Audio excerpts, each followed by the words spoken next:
Okay, very good evening to everybody, and I warm greetings from Freedom from Cancer, and also our associate partners from the pharma, that is Novartis, and our digital partner Kavina Creations. Today we go forward for today's CME hematological update in CML and AML. I cordially invite all of you to join and have active participation. Please free to put in your comments in the chat box. I hand over the mic to our chairperson, Dr. T.K. Datta, Professor of Medicine from Pondicherry. Sir, give us the welcome talk and introduce the speaker and take us for the next part of the meeting.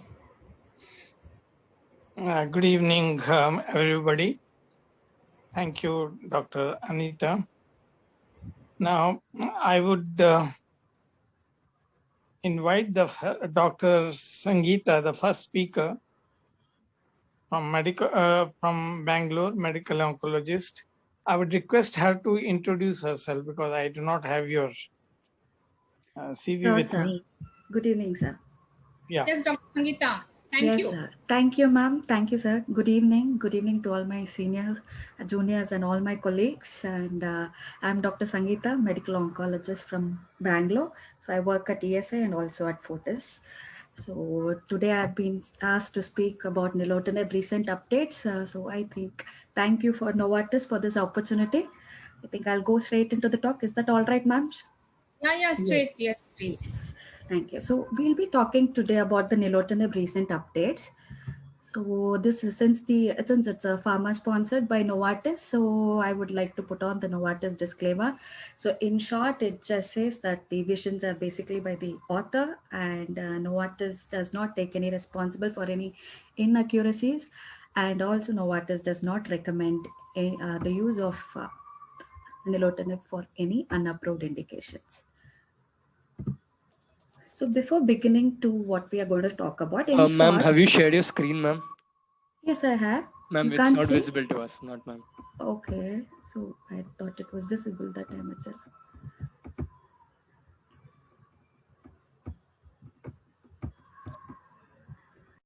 Yes, ma'am, it's visible now. Yeah. Okay. Perfect. Fine. Okay. So anyways, I think this is the first slide. So I would like to move on. So we know that nilotinib was approved in the second line setting, that is after imatinib resistance in 2007 and in upfront setting after 2010. So after the eNEST-ND study, that is evaluating nilotinib efficacy and safety trial in the newly diagnosed. So these are the few trials, key trials that are on, some of them are ongoing and some of them are complete. So I just probably will be dealing with eNEST-ND, Freedom and eNEST-OP in the future slides. So I will just mention what are the trials that are ongoing. In the first line setting, we have the eNEST-ND, which is a phase 3 study, which is an ongoing study. And in the second line, that is either in the failure or the resistant setting of imatinib, you have studied 2101, which is completed, and eNEST-CMR, which is also ongoing. And I think Novartis also had another achievement milestone in 2018, where it has been recommended, nilotinib use has been recommended even in pediatric age group more than 1 year. So the dialogue study, so which is the phase 2 study, which is also ongoing. So we know that with the advent of TKIs, our goal has been changing in CML, our patients attaining normal lifespan and having a good quality of life. So the goal now is moving towards having a treatment-free remission period following TKIs. So there are some trials which involves nilotinib in it. So in the first line setting, we have eNEST Freedom. That's a phase 2 study, which is also ongoing. We have some data that has been presented as abstracts, so which we'll be talking. eNEST-OP, that is again a phase 2 study and which is also ongoing. eNEST-PATH, which is also ongoing. This is in the eNEST-OP and eNEST-PATH is in the second line, whereas the first line involves the eNEST Freedom. So first going to the eNEST-ND 10-year analysis. So let's see what was the trial. So the study design was, it is an open label randomized phase 3 trial, which aimed to compare the efficacy and safety of nilotinib with that of imatinib in newly diagnosed patients with CML-CP. So total number of patients included 846. They were stratified by the so-called risk score and randomized in 1:1 ratio. So there were 3 arms. nilotinib 300 mg BD, nilotinib 400 mg BD, and imatinib 400 mg OD. Initially, it was originally planned for 5 years and but later extended to 10 years.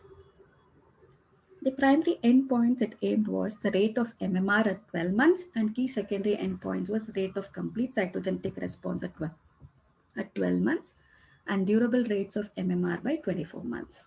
Other secondary endpoints it aimed was time to MMR and complete cytogenetic response, duration of MMR and complete cytogenetic response, rate reduction in the BCR APL transcript at 12 months, EFS, PFS, and overall survival, and the progression rate to accelerated phase of blast crisis or the CML related deaths, and also the safety.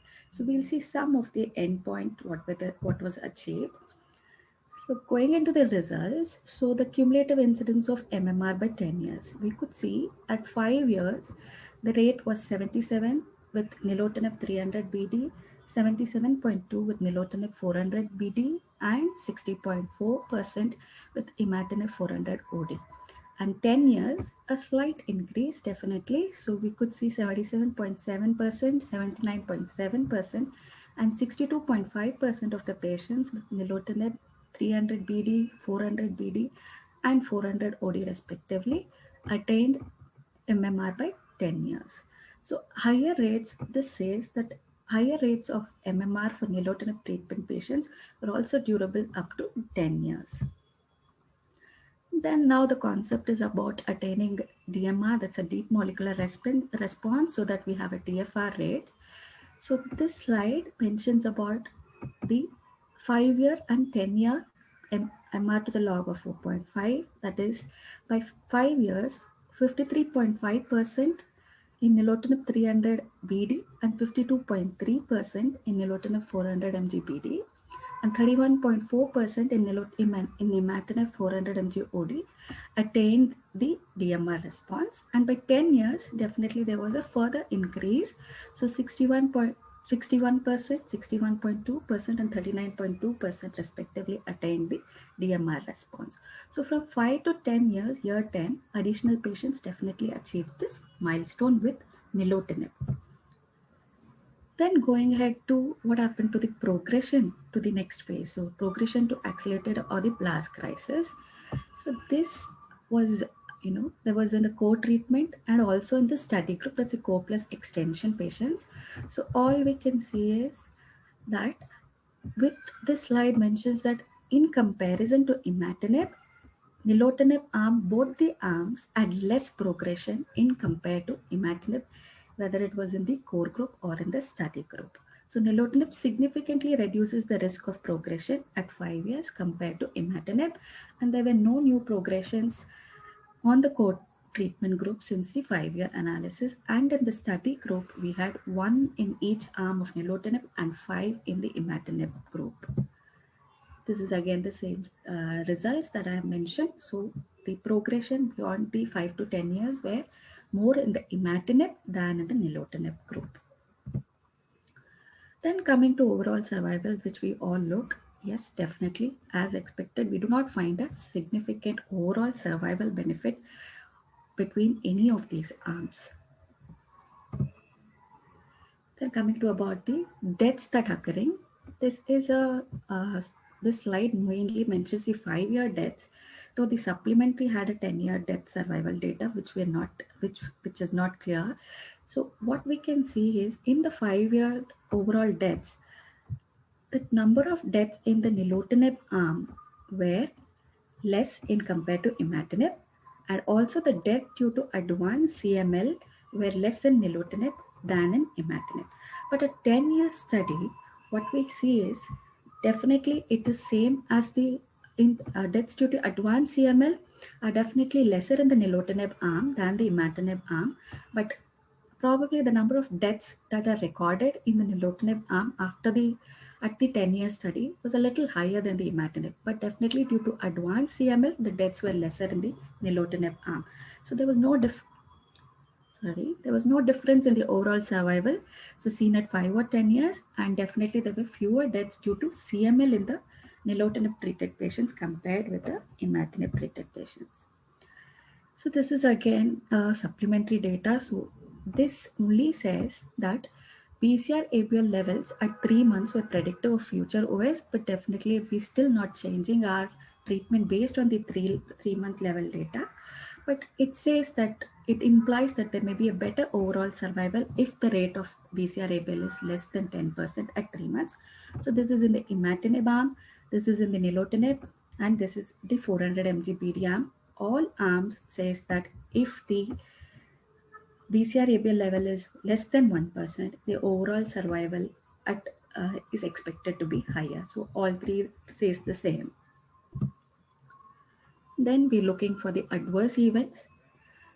So this table, in this study, they were not classified or stratified based on the Framingham risk score, but on further classification of the Framingham risk score.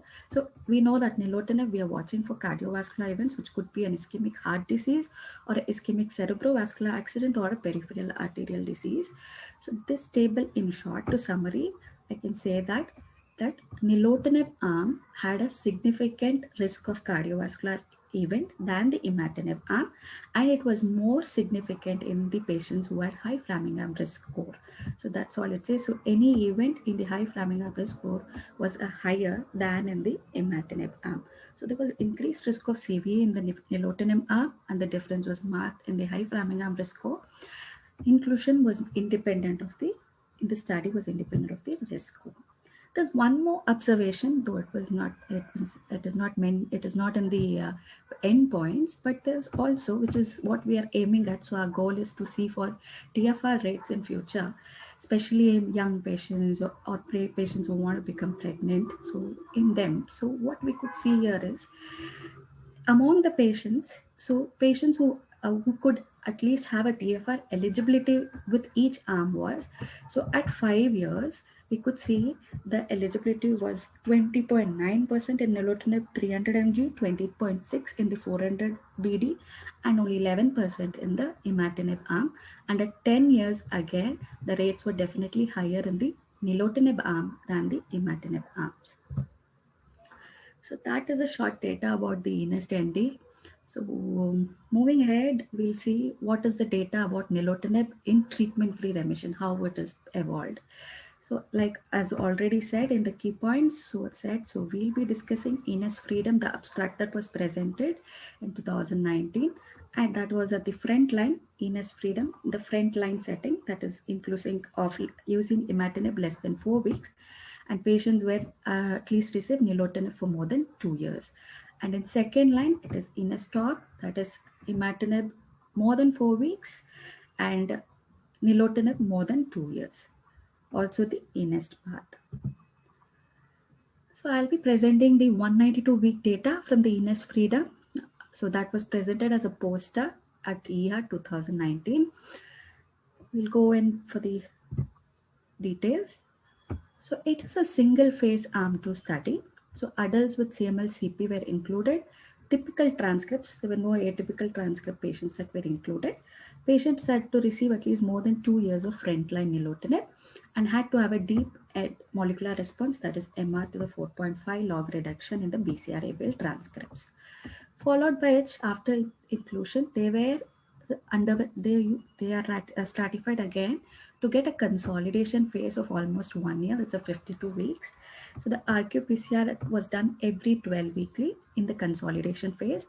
So once in the consolidation phase, patients who persist to have a sustained DMR entered the treatment-free remission phase.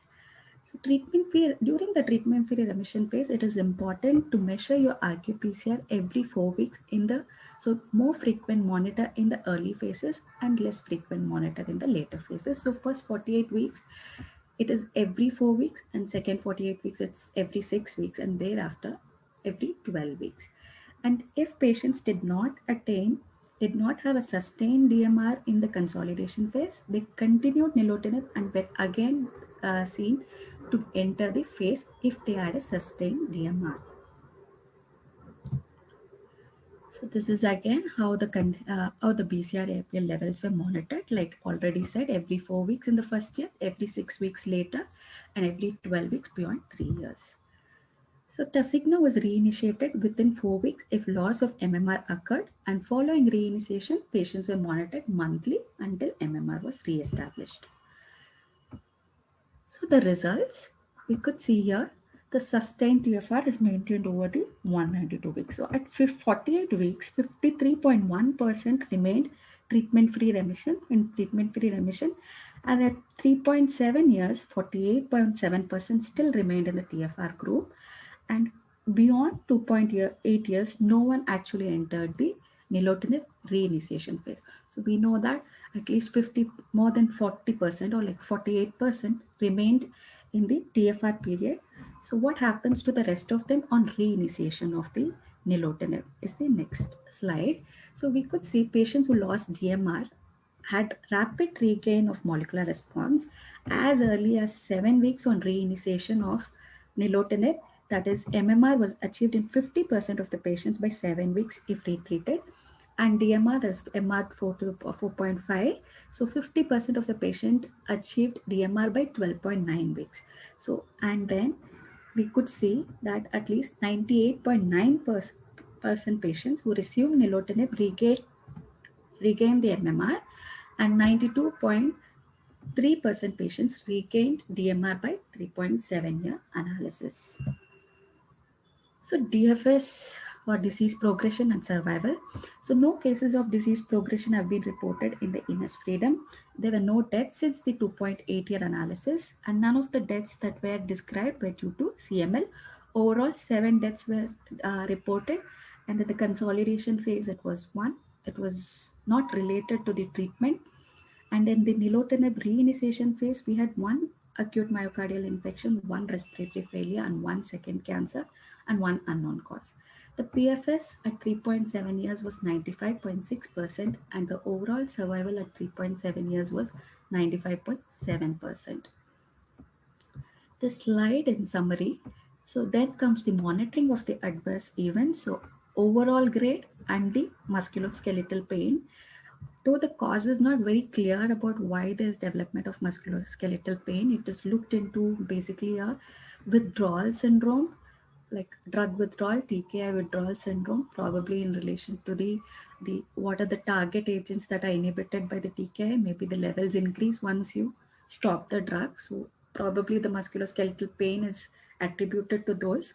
So overall, what you can see is as the time passes by, every 48 weeks, there is decline in the adverse events. This may not be significant. This a decline in the overall grade adverse events and also in the musculoskeletal adverse events, which increases in the first 48 weeks and thereby shows a decline. So conclusions based on the Ines Freedom were, so TFR following a minimum of 3 years, that is including the consolidation phase of nilotinib, they have TFR following a minimum of 3 years of nilotinib first line treatment combined with having a sustained DMR is safe and achievable. The same findings are confirmed in the Ines TOP, but we definitely need a accurate PCR APL quantitative PCR assay. We then move on to the Ines TOP 192-week results. This there was published at 48-week results we initially had. This is an abstract or like a poster presented at the year 2019, where they looked for the durability and impact on quality of life treatment-free remission following the second line nilotinib in patients with chronic myeloid leukemia. So the background or the need of study was that in patients with CML-CP who achieve a DMR, treatment-free remission is feasible, that we have seen, and provide relief from treatment-related side effects and also improve quality of life. So in the second goal was that improvement in quality of life and reduction in TKI-related symptoms after stopping treatment have been reported in some of the studies. So we had data at 48 weeks of Ines TOP study that the rate of successful TFR at 48 weeks after stopping treatment was 58%. So here we report the data of 192 weeks, that is approximately 3.7 years, which includes also analysis of adverse events and patient's quality of life. So this is again a phase 2 single arm study. So it included more than 18 years, so CML-CP, and at least more than 3 or equal to 3 years of TKI, and at least imatinib for more than 4 weeks, and then nilotinib for more than or equal to 2 years. And patients should not have attained the DMR with imatinib, so no documented MR4 to the point of 5 at time to switch off nilotinib, and patients should have achieved a DMR response on nilotinib. So they were again shifted to the consolidation phase, so approximately a year, to continue nilotinib. And once there were no confirmed loss of the DMR response, then they were stratified again. So during the TFR phase, again, so there is need to intensively check for RQ-PCR levels at every 4 weeks in the first 1 year, then 6 weeks in the next year, and thereby 12 weeks. So if patients did not have the loss, if patients had loss of DMR in the consolidation phase, they were again continued, again looked for stratification into the TFR phase. So going to the results, so 48-week TFR rate was 57.9%, and 3.7-year TFR rate was 46%. Some of them had left the study. So inclusive of the 6 patients who had left the study at 3.7 years, the estimated treatment-free survival was at least 50.3%. Then coming to the, again, looking at what happens to the response to treatment. I think the next slide will show the response rate. So at least 94% regained the MR4 and 93.2% regained MR4.5. And among 25 patients who had resumed nilotinib due to confirmed loss of DMR, all 25 had achieved the MR4 and 24 had achieved MR4.5. So among 34 patients who resumed nilotinib due to loss of MMR, all but 1 regained MMR and 31 regained the DMR response. And the person who did not, or the patient who did not regain MMR, discontinued from the study, and he had 62.2% at the start of retreatment and 9.8% at the study discontinuation. This is the data that we have from them. So in patients who resumed nilotinib, the BCR-ABL levels decreased rapidly. So this is the chart that we were talking about. So we could also see that 50% of the treated patients achieved MR4 by 11.1 week, and 50% achieved MR4.5 by 13.1 weeks, which is quite good. So this is nothing but the box and whisker plot, which shows that the BCR-ABL drastically reduced over time in the reinitiation phase. The number of outliers are definitely lesser as the time moves in. And also looking to what about once achieved, what are the responses? Does it remain stable? So we could see at 48 and 96 weeks, most of the patients continue to have a stable molecular response, whether it was MR4 or 4.5. So there were no progressions to AP or BC and no CML related deaths. No new deaths have been reported since the 2.8-year analysis. And the 3.7-year rates of PFS and overall survival were both 96.8%, and the median PFS and OS have not been reached. Then comes the safety again. So as we discussed in the ENIST freedom, so the same thing contributes here. So we could see that overall grades of adverse events reduced, and even the musculoskeletal events, which was maximum in the first 48 weeks, reduced over the time period. This remains the same. The other toxicity, we could see the cardiovascular event. Yeah, but this was other thing to mention, that the cardiovascular event almost remained the same during all the phases. The fluid retention again was more in the first 48 weeks and reduced. The rash, like in cardiovascular, almost remained the same throughout. The hepatotoxicity reduced as the time moves on. So this was again the same thing. So adverse events may have impact on quality of life. So the other adverse events that may have patient quality. So every event, whether it was gastrointestinal disorders or the secondary infections or musculoskeletal or the other general disorders, all declined over time. So adverse events observed during the nilotinib reinitiation phase, where some of them were upper respiratory infection, nasopharyngitis, hypertension, arthralgia, constipation, remained consistent with the safety profile of nilotinib. So in conclusion, with 3.7 years of follow-up, findings from the INESTOP demonstrate that durability of TFR following second-line nilotinib at 3.7 years is 50.3%, and only one patient had loss of molecular response is the 2.8-year analysis. Nearly all patients who received nilotinib regained the DMR response, with most of them having a stable response, and rate of adverse events, be it musculoskeletal or other general events, did not have decreased over the period of time in the treatment-free remission period.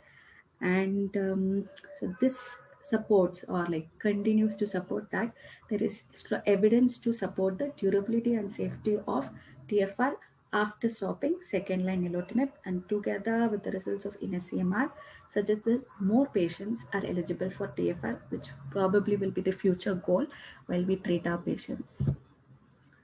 That I think I complete my slides. Thank you everyone for your patient listening.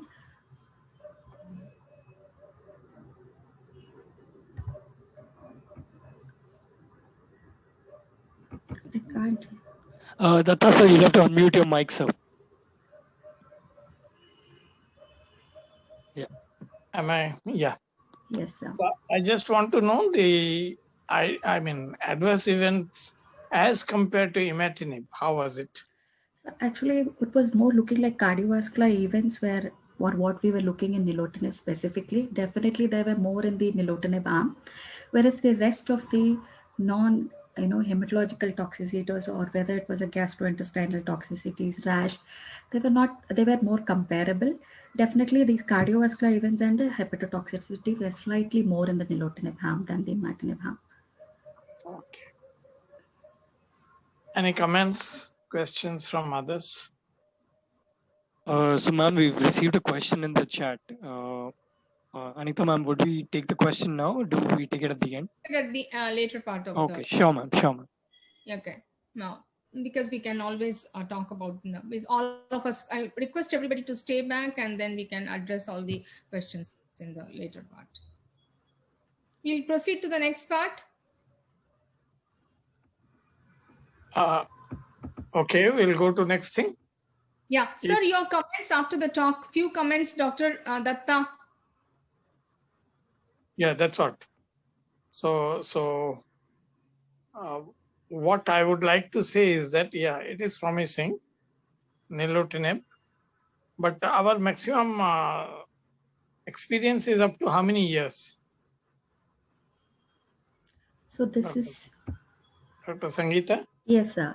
We're talking about so both INES Freedom and INES Stop, these are the abstracts. So we still studies are ongoing. So these are approximately what we have is the 192-week results in this.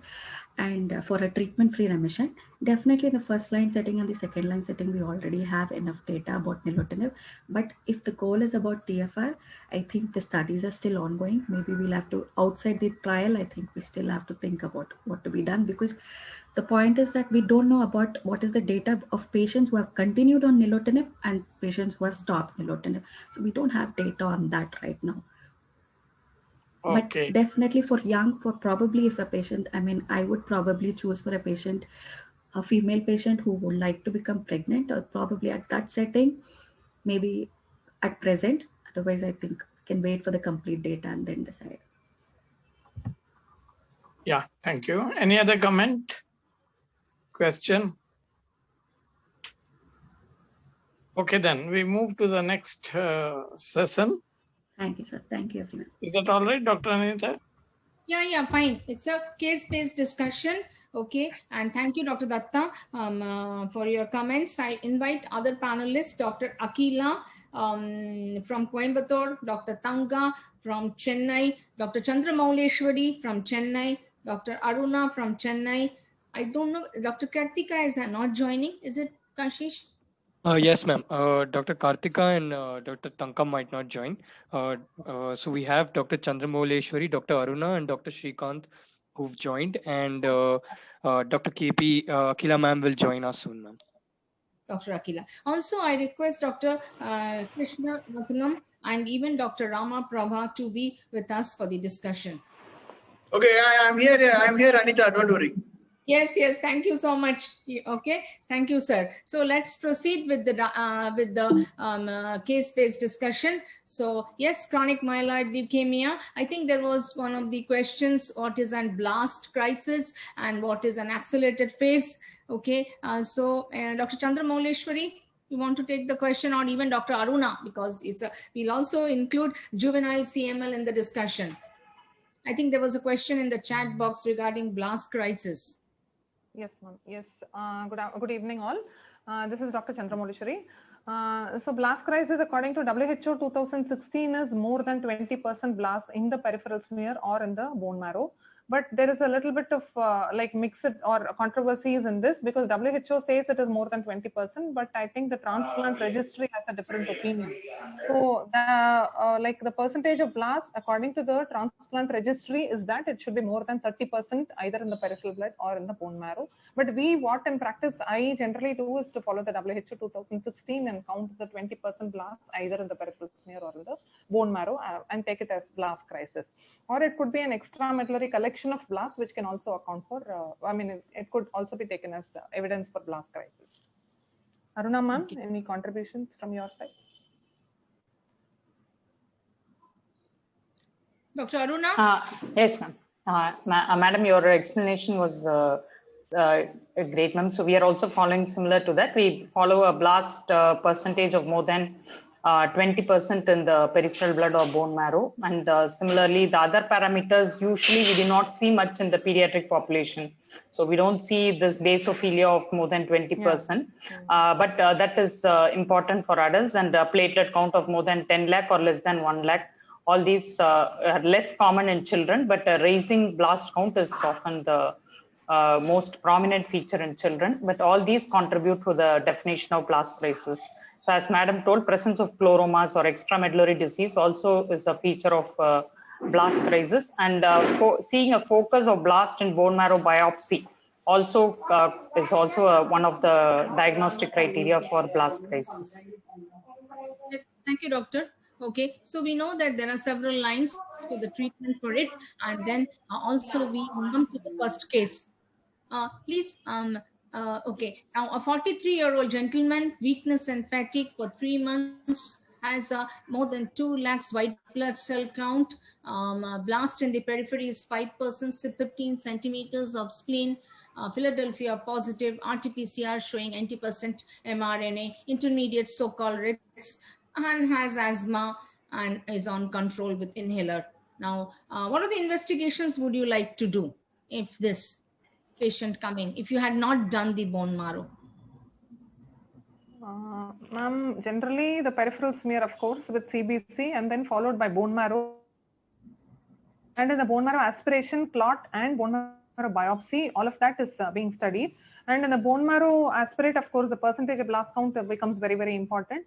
And that is followed by cytogenetics. As well as cytogenetics could either be a karyotyping or a FISH analysis. And then we do a quantitative RT-PCR also upfront. Dr. Srikanth? To identify the number of, yeah. Yes, ma'am. Yes, please. How will you investigate a newly diagnosed suspected CML? Suspected treatment, I would like to go first peripheral smear, madam, and I have to look for all from immature to mature blast, everything, mature neutrophils and everything. And after that, differential count and TLS, we have to biochemistry profile, madam, which includes the TLS profile, like phosphorus, calcium, serum LDH, and these things, potassium. And after that, bone marrow aspiration and biopsy. Bone marrow aspiration, we have to go with cytogenetic analysis, and quantitative RT-PCR, whether it is, we have to look for the microtranscripts also, and as regular, it's a viral markers, ma'am. Okay, yes, that's it. And now in this patient, what would you choose, Dr. Srikanth? Yes, ma'am. As this thing, as a regular this thing, for the intermediate and high risk so-called or whatever UTOS, whatever, we have to go with second generation TKS. But there is a comorbidities like pulmonary infection is there already. Patient had a pulmonary infection, so I would like to go with imatinib 400 mg once daily, ma'am. In this case, particularly. Yeah, Dr. Akila has joined us. If not, Dr. Aruna, what would your choice be in this particular patient? I would also prefer to start with imatinib. Yeah. Okay. Thank you. But a history of lung disorder infection might make your decision impact, Dr. Aruna. He's on inhaler but controlled asthma. I may not be much worried about this in this scenario. But you would like to go over the conventional. Why not? See, dasatinib, nilotinib, both are approved in first line. Why not both? To both you, Dr. Dr. Aruna as well as Dr. Shrikant, why not dasatinib and nilotinib? Now they are easily available, and it's Yes, an approved. Yes, ma'am, and I would like if there is a definitely he is a very fit patient. Of course, his age is very young, and if like there like logistic issues, like that patient is who reside in the same city, that I am comfortable with going with dasatinib, ma'am. And then they have to come regularly, even with mild symptoms for that, like cough, whatever. We have to look for pleural effusion, whatever, ma'am. And after starting dasatinib, so it makes sense and start with dasatinib. But and of course, I will in this case particularly I will go with imatinib, ma'am, because there is underlying lung disorder and infection. Definitely, it will be issue, ma'am. Dr. Aruna, suppose this was a juvenile CML with a pediatric allergy history. Okay, so do you think that still you will not? And do you really use second line TKIs in your pediatric cases? Madam, we use only if they have developed like if they have raising BCR-ABL levels, or if they are having a accelerated or blast crisis. Maybe that is the scenario we have predominantly used second line TKI. Children do very well on imatinib. Yes, I have one of the children is almost 18 year running. We thought of stopping it. So yes, I agree with you. They do quite well. And actually, imatinib is approved so far in first line if you are taking pediatric population. But if you take AGI, SMOK-18, other drugs are also approved in first line. Okay. Yes. Anita ma'am, Akila ma'am has joined us. Yes, Dr. Akila. Yes, Dr. Akila, welcome. Yeah, ma'am. Thank you. Yeah, thank you. Okay, just in the middle, it's an open question, not related to previous slide. Would a high risks in a CML impact your choice? Forget whether you have done anything. So in a high risk patient, what would your choice be? A newly diagnosed chronic myeloid leukemia. Ma'am, as of now, I think I will choose bosutinib. Yes. First line, doctor.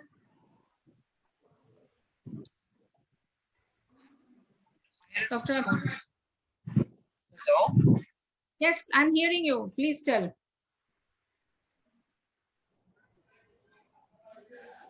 Ma'am, your mic is muted. Akila ma'am. Akila ma'am.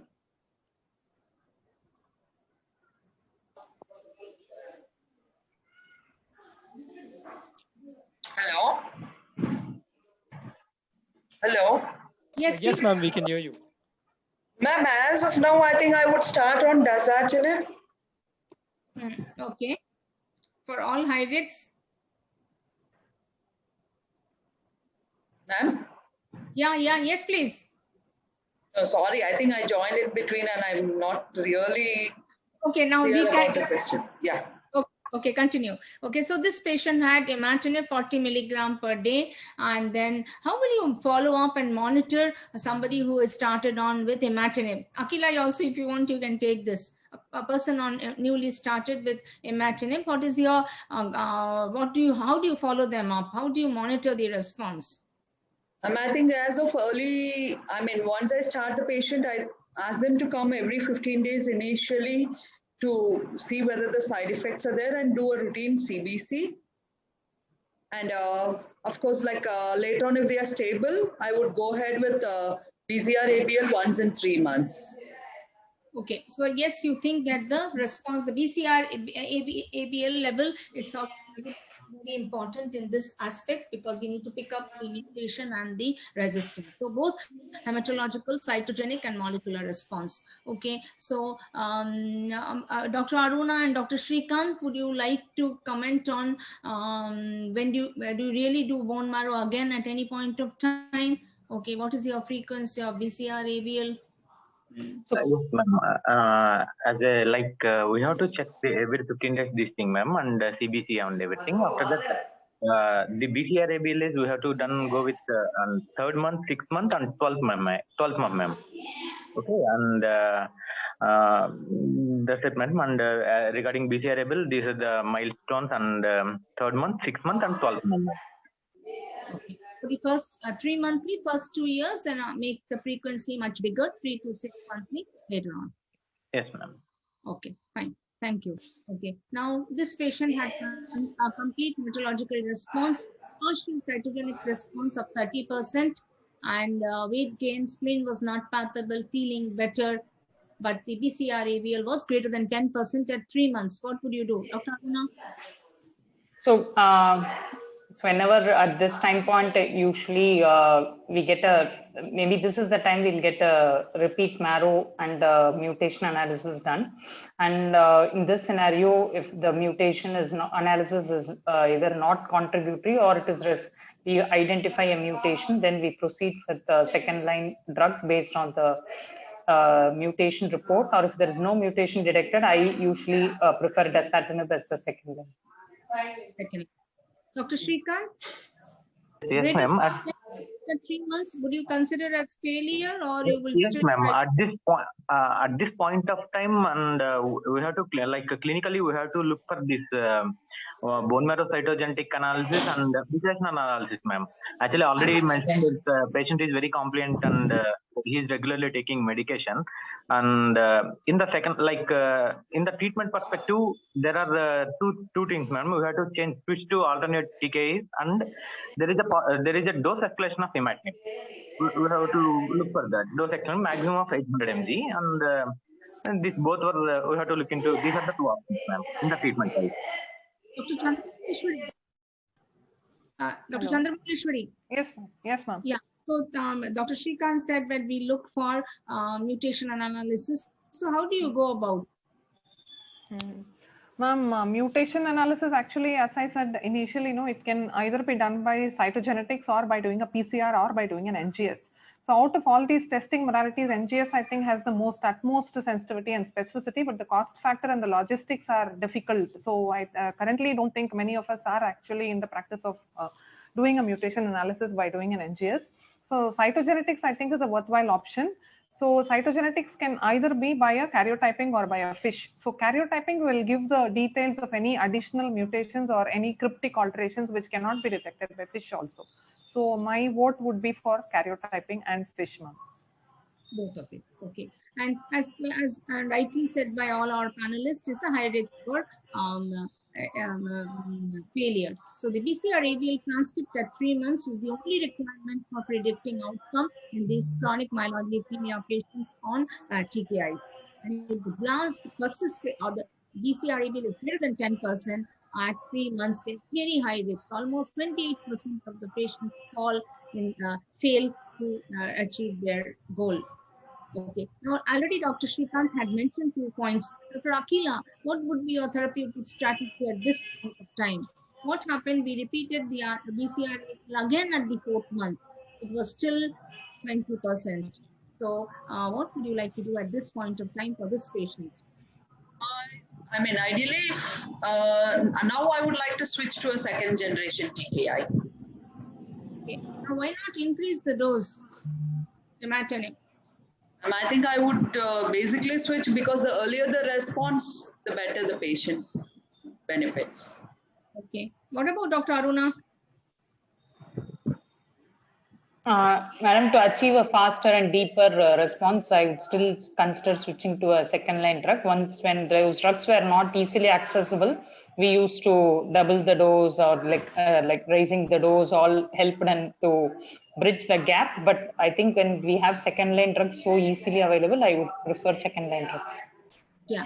and that's the ELN 2020. I think Dr. Sangeeta also spoke to us. So at 3 months, the optimal is less than 10%, 6 months is 1%, 12 months is less than 0.1%. Okay, and anything above this will give you a warning sign, and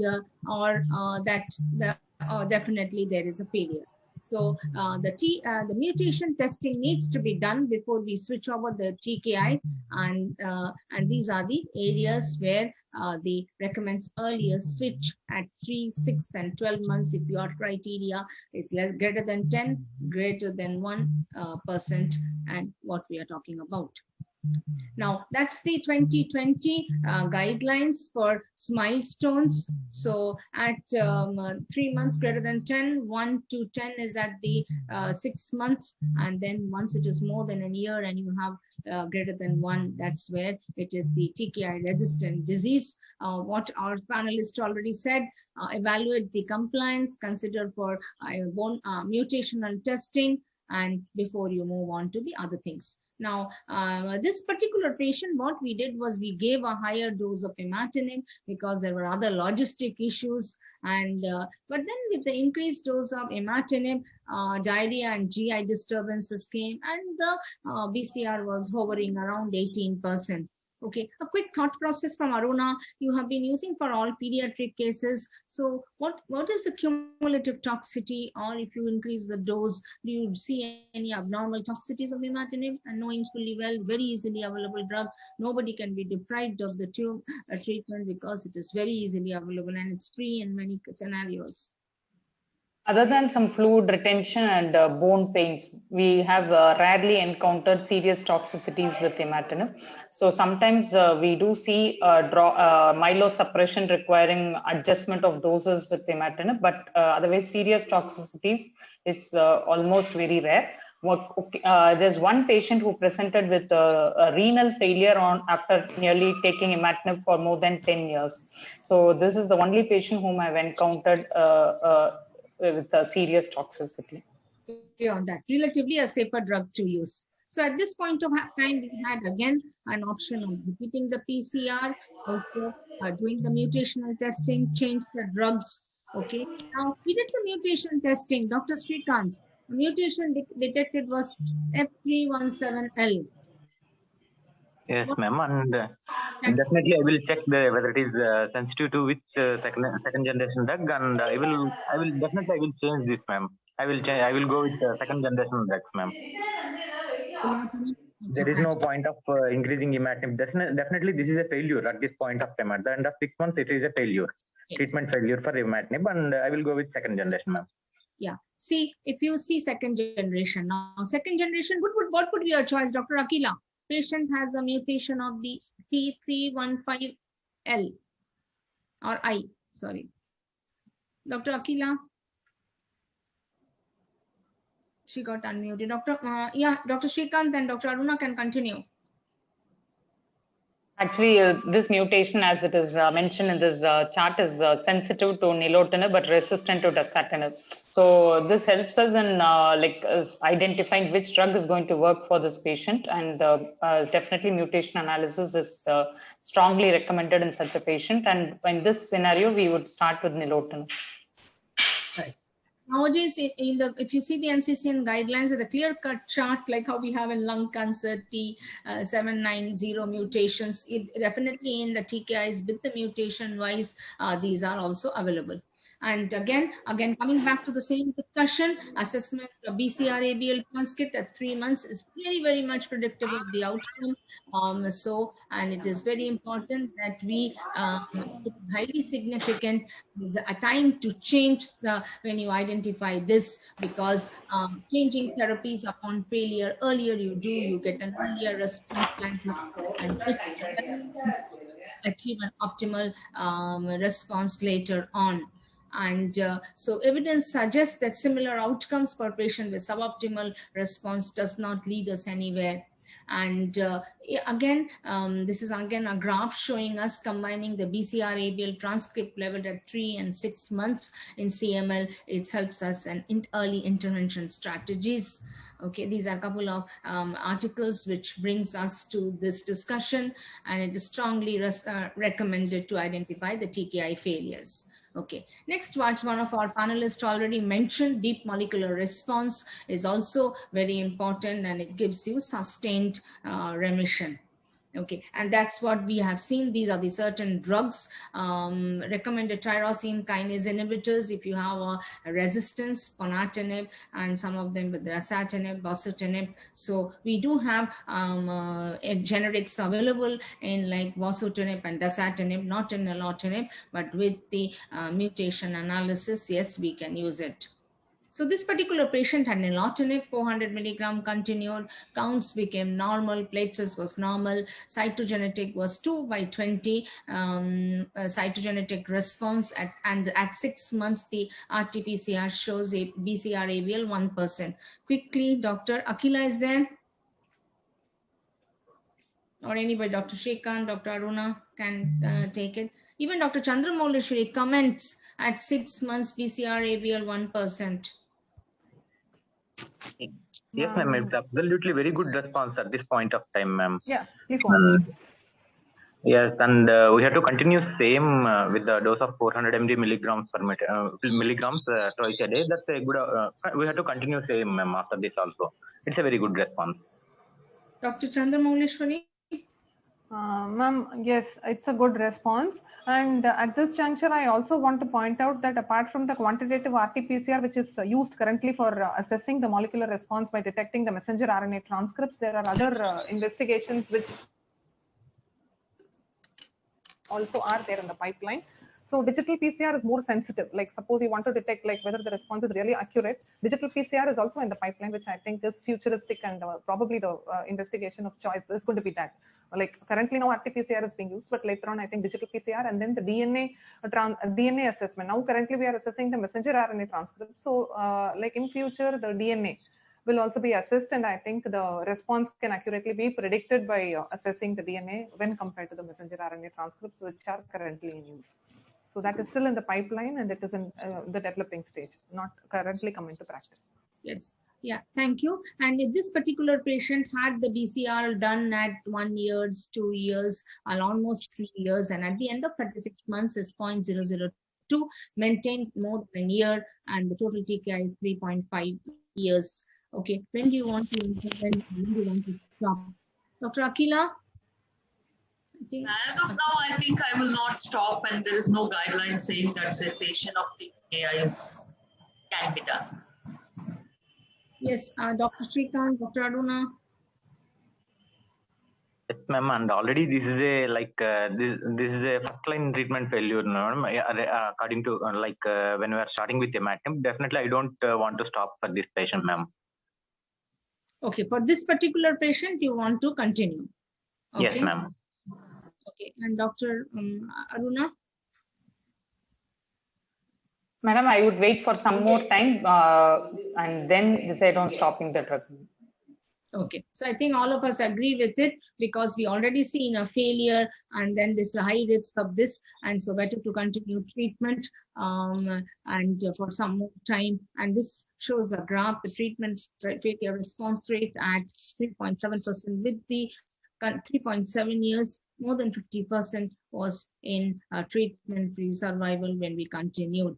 Okay, so I will not get into details of this. Thanks. I think we can, this a little bit of literature is only involved, the definition of resistance, primary resistance, secondary resistance. So that's the clone amplification, like what we heard, RT-PCR digital, and the role of the kinase conformation which takes place, and what happens with nilotinib. It has a better fitting pocket, sits more tightly, and will have a significant activity against the domain, even in mutation, overexpression, which are the two most common mechanism of imatinib resistance. And also, both these agents also lack the BCR-ABL T315 mutation, nilotinib and dasatinib.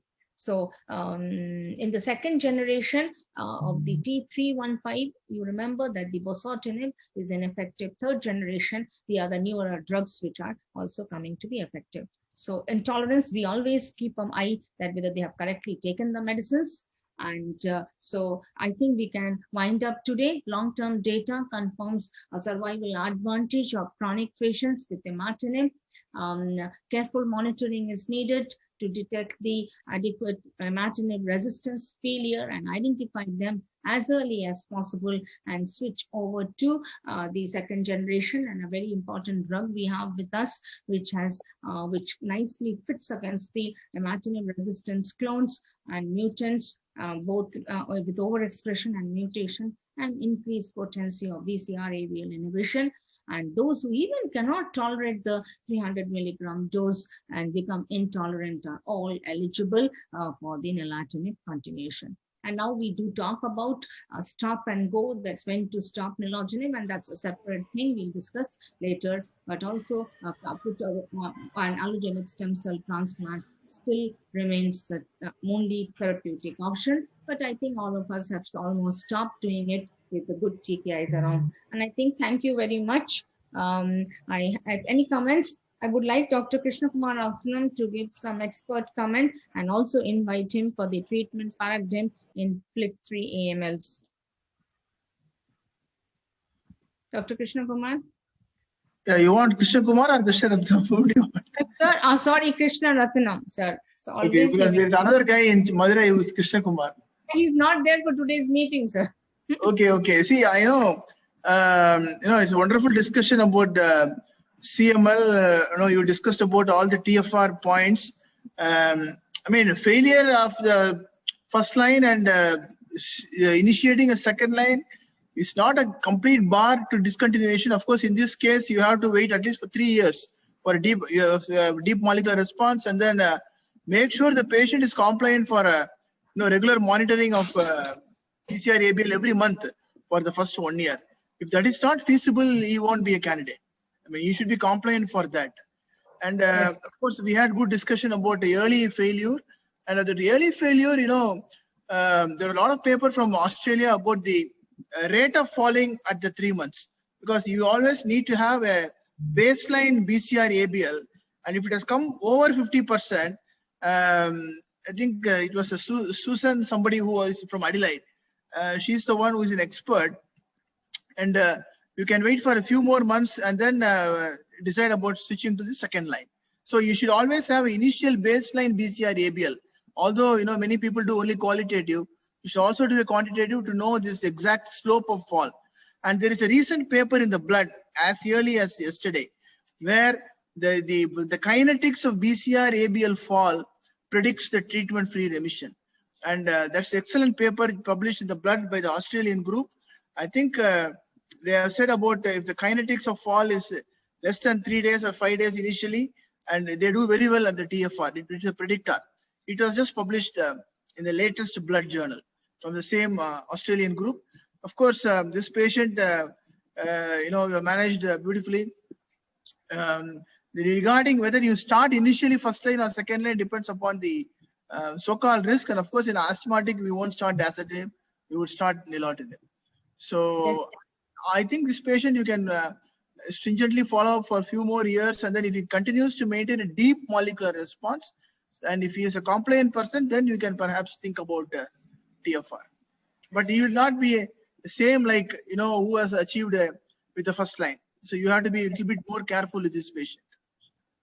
Yeah, thank you so much for the update, and the recent paper was what you're quoting is I think is very good. We all need to go through that paper. Thank you so much, sir. I request you to continue with your talk on the treatment options of the FLT3 inhibitors. FLT3 paradigm, yeah. So I'll just share my screen. We'll see whether it's coming up.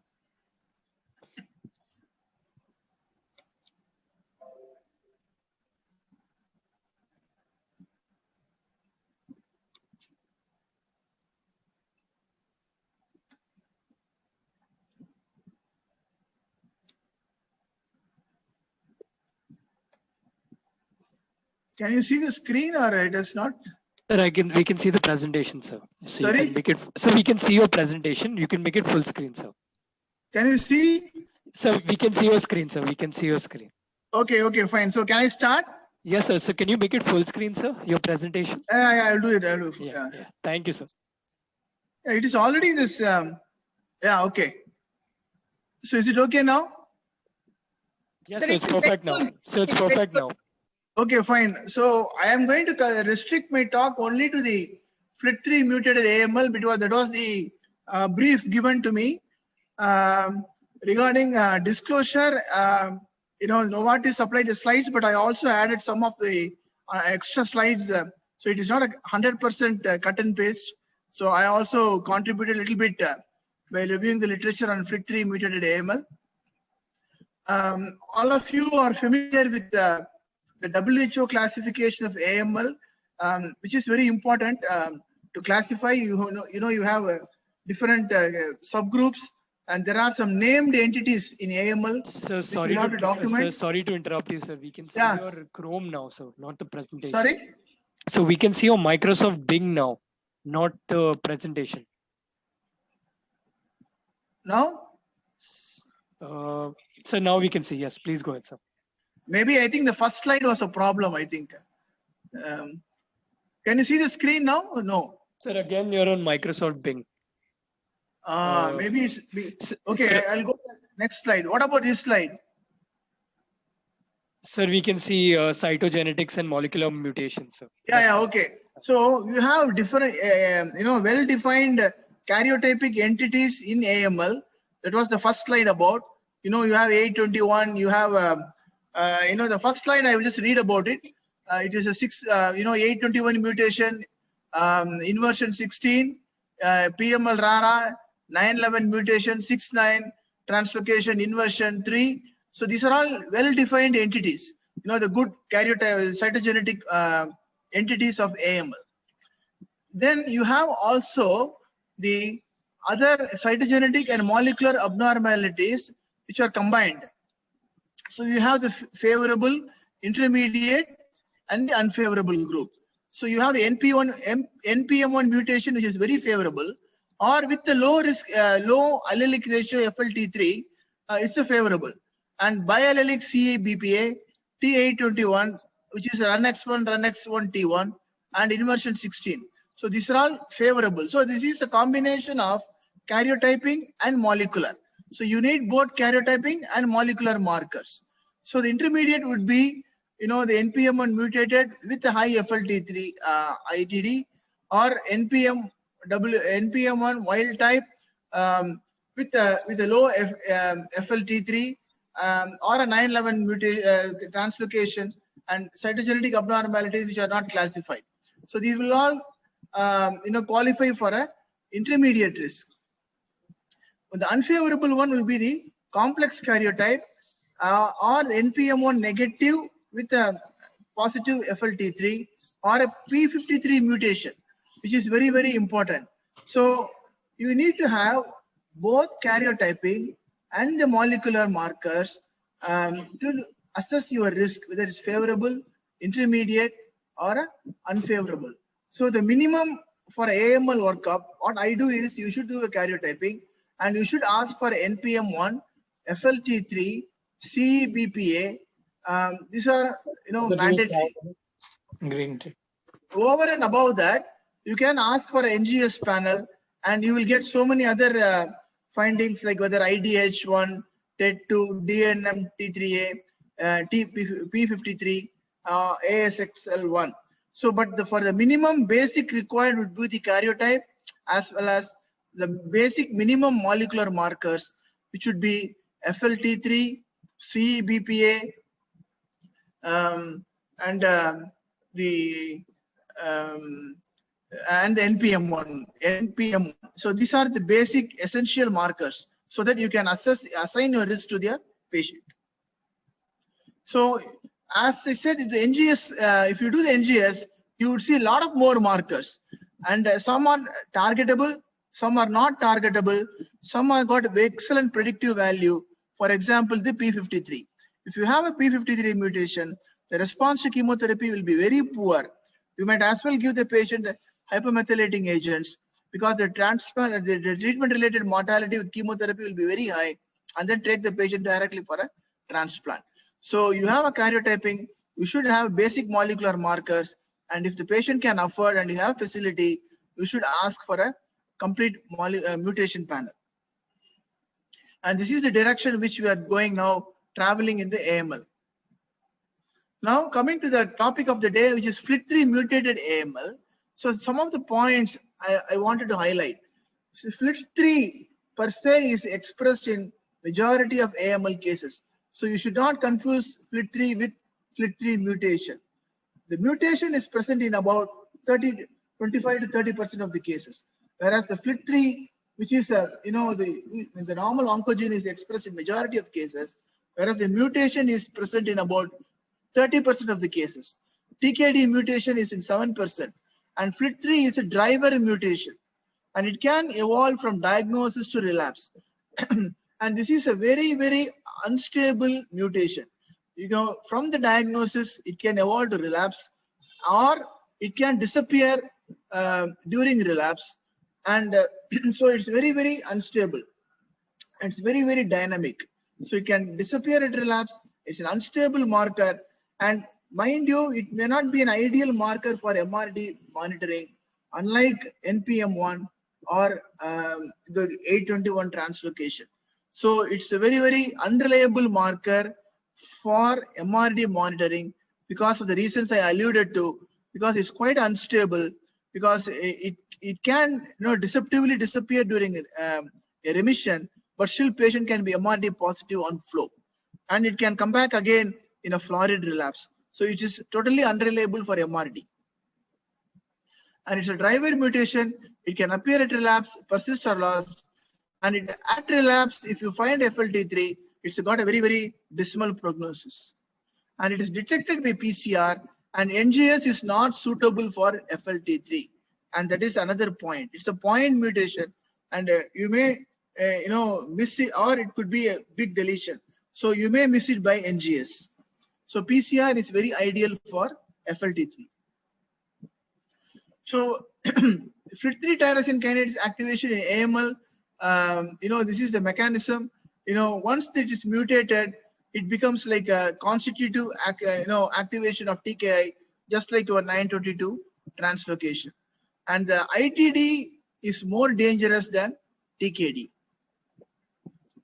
So once there is an internal tandem duplication, it becomes constitutively active, and the downstream pathways are activated, which increases survival, and it increases the proliferation.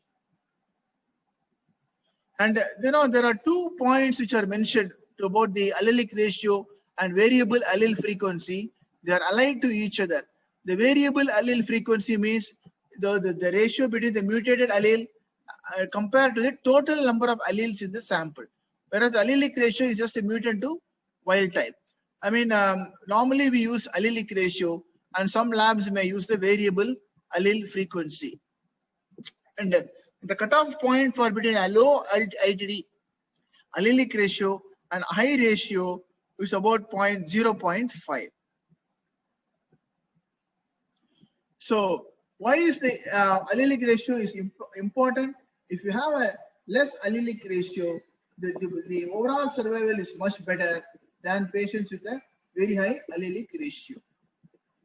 But having said that, any FLT3 mutation has got a bad prognosis.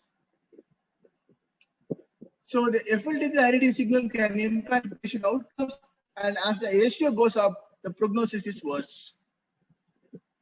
So this has been validated in the ELN classification. So if you have a wild type, you got a very good prognosis. If it's a low allelic ratio, better prognosis. And if it is high allelic ratio, the worse is the prognosis. And it also depends upon the coexisting mutation. If you have NPM1 with FLT3, it's slightly better than NPM1 wild type with the FLT3. So you should look the total picture. So these are the prognostic significance of the FLT3 mutation. It has got a negative impact on long-term outcomes, and it has and if you have a FLT3 mutation, definitely there is a need for a bone marrow transplantation, and the survival is much lesser if you don't transplant the patient. So now we go to FLT3 inhibitors. So once there is an FLT3 mutation, what do you do next?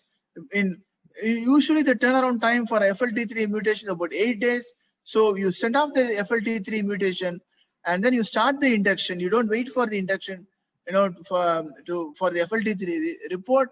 And once the report comes, you should start the patient on a FLT3 inhibitor. So what are the FLT3 inhibitors? How do you classify them? You have the non-specific and the specific.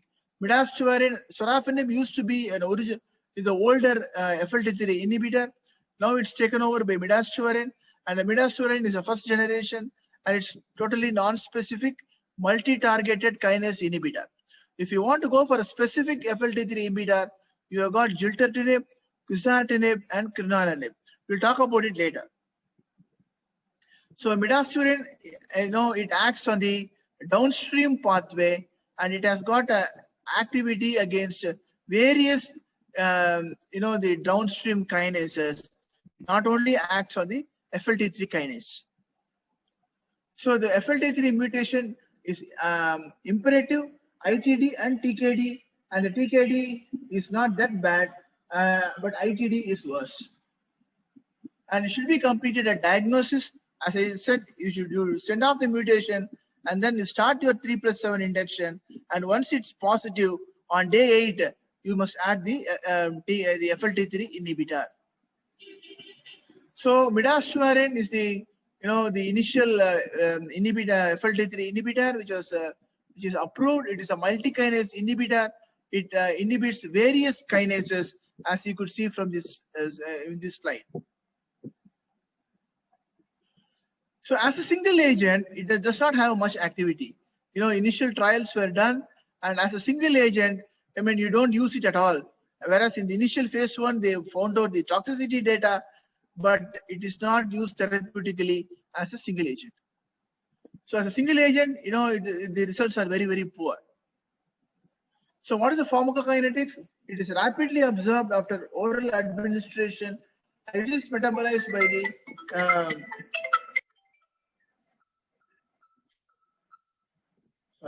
it is absorbed orally, and it's metabolized by the cytochrome enzyme system in the liver, and it's given as a BD dosing. And it is combined with chemotherapy, and it has got a very good efficacy when you combine with chemotherapy, and the toxicity data is definitely not bad. And you can combine with chemotherapy, and we'll talk about the trial which did that. So the key trials, there were a number of trials which were sort of the prelude to the the flagship trial, which is the ratified trial. So they had the initial single agent data, and then the phase 1B with chemotherapy, which paved the way for the phase 3, the proper midazolam plus chemotherapy or chemotherapy with placebo, and which was published in New England Journal of Medicine, which is the ratified trial. And this is the trial which is quoted now for midazolam. And the study schema, you're all familiar. The one which is a very straightforward and the simple trial, where you had the 3+7 arm with midazolam or 3+7 with placebo.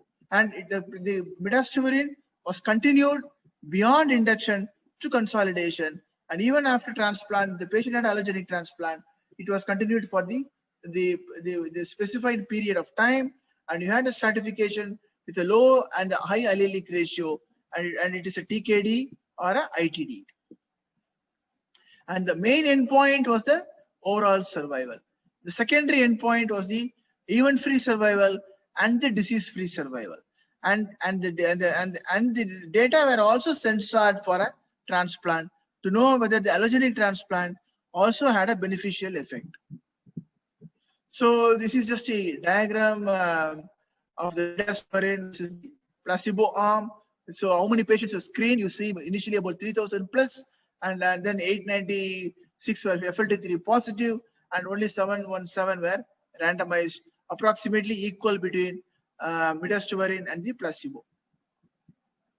And coming to the results, the complete remission rate is better with midazolam, you can see that within 60 days and within 30 days, the p-value is significant within the 30 days of stopping therapy, which is 0.04. And the deaths during treatment is quite comparable between the two arms. And the hematological side effects, all the febrile neutropenia, infection, electrolyte abnormalities, they were all equal, almost equal between the two arms. So it's quite safe to use midostaurin.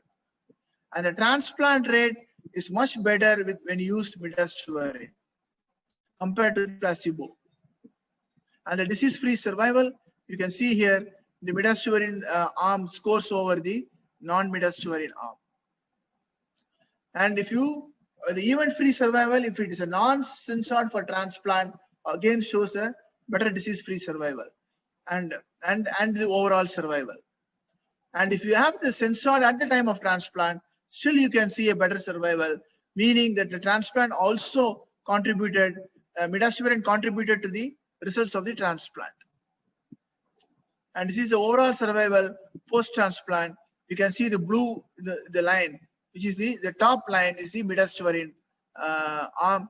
When if you transplant them in CR1, the results are much better, whereas in the outside CR1, the results are not good. So the message is you start the chemotherapy, give the midostaurin.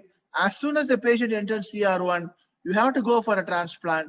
Whether it is, if the patient does not have a sibling, you go for try to have an alternative donor transplant or a haplotransplant.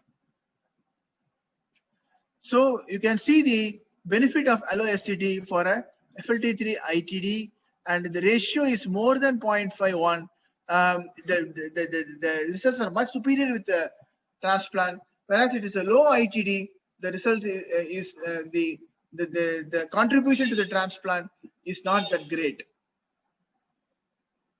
So the summary, the TRATIFY trial met its primary endpoint of overall survival, reducing the risk of death by 22%, and despite high rates of CR-SCT, OS and EFS were consistent in both censored and uncensored analysis, and the rates of adverse effects were equal between the two. So the NCCN guideline, definitely, this is just a broad guideline for a AML patient, about the recommendation for a transplant, and allo-SCT is recommended for any FLT3 positive patient. Allo-SCT is recommended. You initially treat them with chemotherapy with FLT3 inhibitor and directly go for a transplant. And this is another, the concept is the same, and both NCCN and ELN, recommends transplant after adding midostaurin for a FLT3 mutated AML. So in summary, the variety of tests can determine the prognosis. The standard of care in AML, of course, we all know chemotherapy. Midostaurin is multi-targeted FLT3 kinase inhibitor, and it is indicated in a newly diagnosed FLT3 mutated AML in combination with chemotherapy. And if the patient is fit for transplant, you must go for an allotransplant. Can FLT3 mutation be used for MRD? Definitely, as I said initially, it is not reliable. What are the new FLT3 inhibitors? So gilteritinib, quizartinib, and crenolanib. And gilteritinib is definitely superior because it is very specific, and it is now approved for relapse refractory FLT3 positive AML. And it is published in the New England Journal of Medicine, which is the Admiral study. And for relapse refractory FLT3 mutated AML, it is definitely superior to chemotherapy. So if you have a patient who has relapsed with the FLT3 mutation, gilteritinib will be an ideal choice rather than going for chemotherapy. And if the patient achieves good remission, we can go for a transplant. So FDA has approved gilteritinib for relapse or refractory AML with the FLT3 mutation. And post-transplant maintenance is very important for a FLT3 mutated AML. And there, I think phase 2 trial has proven sorafenib is ideal for a post-transplant FLT3 mutated AML. We give sorafenib for 2 years, and that has shown a superior efficacy in reducing the relapse. And now trials are underway with other FLT3 inhibitors. So what do? I check for FLT3 mutation for all newly diagnosed AML patients who are eligible for intensive therapy and start midostaurin from day 8 and try for allo-BMT as soon as possible once the patient enters remission.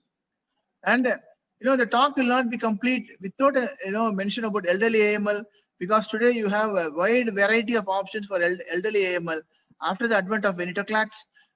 So now the standard of care for elderly AML who is not fit for intensive therapy is azacitidine with venetoclax. But if the patient is FLT3 positive, the results may not be as good. So now there are trials underway testing FLT3 inhibitor with hypomethylating agents, and even gilteritinib is being tested, and we are anxiously awaiting for those results. I think that's all I have to say. Thank you for your listening, and we can have more points during discussion time. Yeah. Yes. Thank you so much. Thanks for the talk, sir. I have few questions, but I'll just invite Dr. Rama is there. Okay. Dr. Dr. Rama, you'll have to unmute your mic, ma'am. Yeah. Dr. Rama? Yeah, good evening, everybody. Thank you for your advice, Dr. Anita.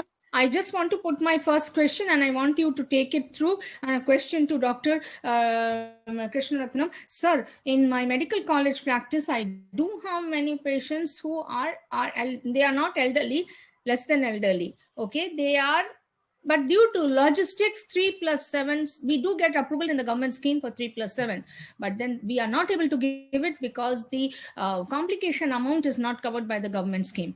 So they are also hesitant. We are also hesitant. Now, can we use these hypomethylating agents in these subset of patients?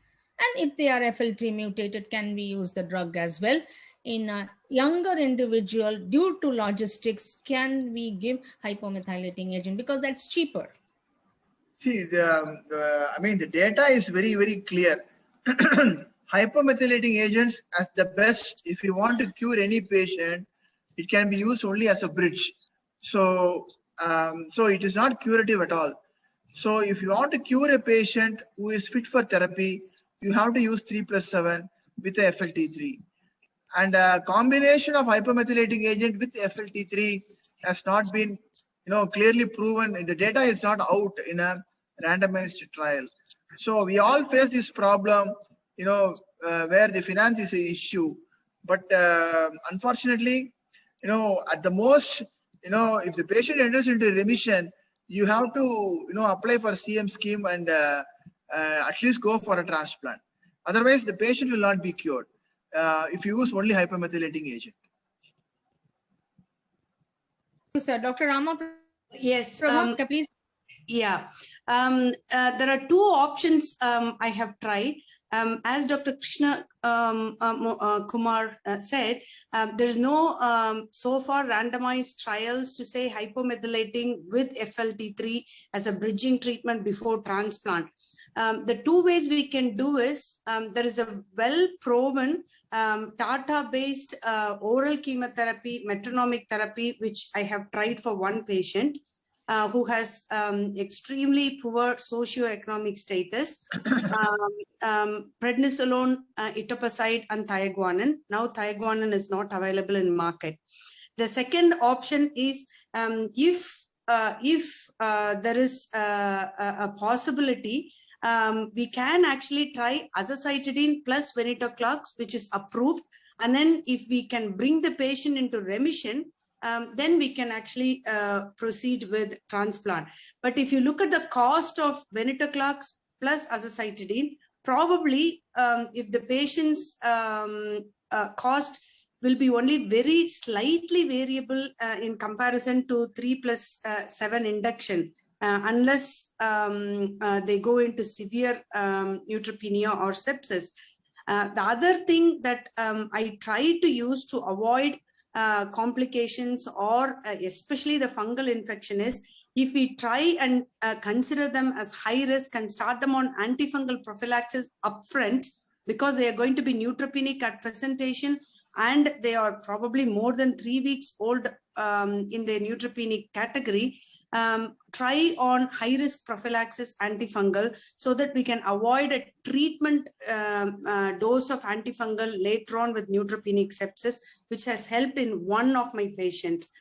So I may not be able to generalize, but I think we as everybody agree, 3+7 induction followed by transplant will be ideal.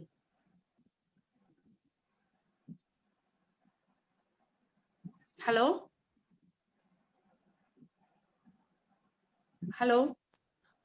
Yes, ma'am. I think we've lost That is to Sanita, Dr. ma'am. Krishna Rathinam. Yeah, I am here. Yeah. Can you hear me? Yeah, can you hear me? Dr. Krishna, I have a question for you. Yeah. Yeah. You are able to hear me? I am Dr. Datta. Yes, sir. Here. Which of the FLT3 So I can't hear you now. you are able to hear me? Yes. Yeah, please go ahead. No, I want to say which of the 3 you usually use the FLT3 inhibitor No, now. for your AML. Yeah. So now only midostaurin is available, so we can use only midostaurin. We have been using sorafenib, but now that has become sort of obsolete. But we do use sorafenib for a post-transplant maintenance. So now we have only midostaurin is available. We don't have approved other TKIs, FLT3 inhibitors now in the market. And your experience with this one is very good. Midostaurin is quite good. It's quite easy to use. Side effects are very not quite comfortable. I mean, it is not, and it is not, worse than the 3+7. So you can comfortably add to the 3+7. Okay. Thank you. Any other question, comments? Just to add on, I know there is no data to use sorafenib upfront for an extremely financially crucial patient. I have actually used sorafenib, but I think side effects are slightly more than midostaurin, I felt. Fine. Any other experience, any other comment, question?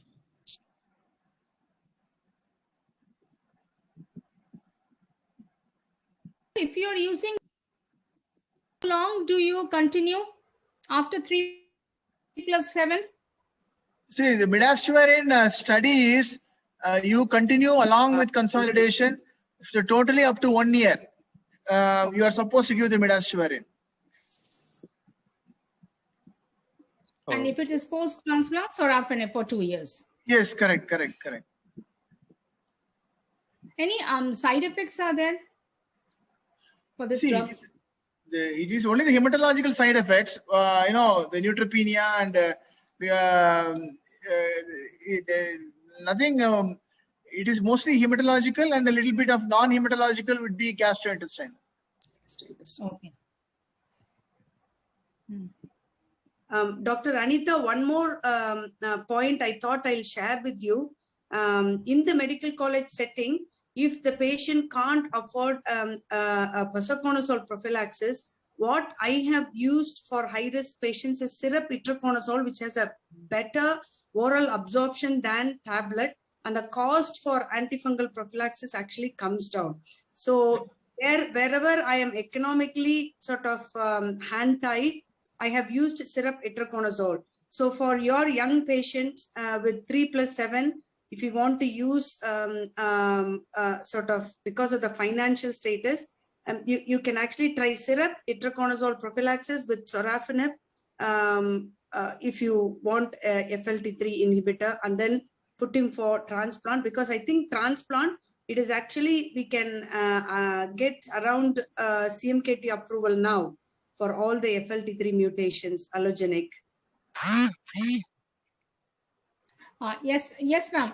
You are correct. We some approvals are there, but in our center, this is the good thing that syrup itraconazole, and I think the Intas group of antibiotics have come with the tablet form of posaconazole also. Posaconazole. Yes. That Yeah. is a little cheaper also, though I have not used it, but the syrup is expensive of posaconazole. Yes, these are very good options: syrup itraconazole, tablet posaconazole as a prophylaxis, and then we can. And in the medical college, we do get 3+7 approval, but the amount comes is 16,000, Exactly. 20,000, 22,000. I give the chemo. In the chemo, I will buy the other prophylactic drugs and keep it ready. Some high antibiotics, growth factors. We can't buy the blood. Okay, rest of the things I buy and keep. Like this, we continued for a couple of patients. Rest of the people, those who say that I cannot do anything for my supportive care, those I just straight put them on decitabine, azacitidine, because that comes with the approval. You can continue for 1 year also. So I have a couple of patients in general. They are all fine. Their life continues. They are happy because otherwise they would have lost their life. But then with that present scenario, they are bred daily wedges. So that's again a good option in a country like India.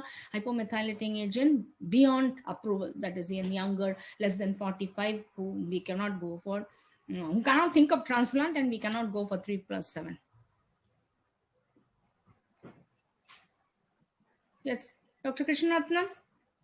Yeah, I mean, what you can do is see the one. The venetoclax. There is an interaction with the azoles. So the one advantage of using azole is you can cut down the dose of venetoclax to 100 milligram per day if you use any of the azoles. So that is point number one. And for your patients, I mean, all of us struggle, with the patients who can't afford. Every time, I see a patient who can't afford, I feel so bad and empathetic. I just don't know what to do. But by chance they go into remission with any of the other therapy, then the CM scheme is there, the government scheme is there, very handy, and then that case transplant can be offered. At least that option for a few patients you can consider. Yeah, I mean, in remission, yes, that should be offered to them, definitely. Okay, I think if anybody else wants to make a comment, or otherwise we can thank all our panelists, speakers, chairperson, and for the expert comments and your discussion. Thanks to Kavina Creations as well as Novartis, and thank our team from Freedom from Cancer for bringing us all together to discuss what's new in AML as well as in CML. Thank you very much.